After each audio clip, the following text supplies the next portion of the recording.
हम गुंजन चौधरी मैथिली गुंजन चैनल पर एकटा हनुमान जी के गीत प्रस्तुत करऽ जाइ छी। अहाँ सबसे आग्रह जे गीत के अंत तक जरूर सुनब। जय हो बजरंग बली वीर बंका, छन में जरायल सोने के लंका।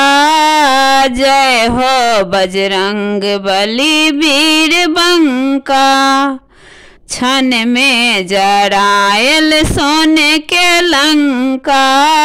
जय हो बजरंग बली। किनकर पुत्र छथि किनकर सेवक, किनकर पुत्र छथि किनकर सेवक। सिया के सुधि लीन्ह आए लंका। जय हो बजरंग बली वीर बंका, छन में जरायल सोने के लंका। जय हो बजरंग बली वीर बंका, छन में जरायल सोने के लंका।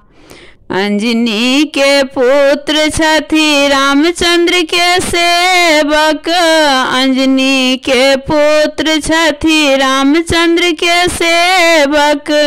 सिया के लय पहुँचल अयोध्या।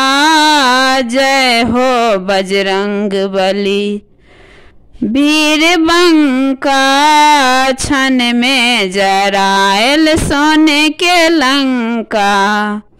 सीता के लय पहुँचल अयोध्या, सीता के लय पहुँचल अयोध्या।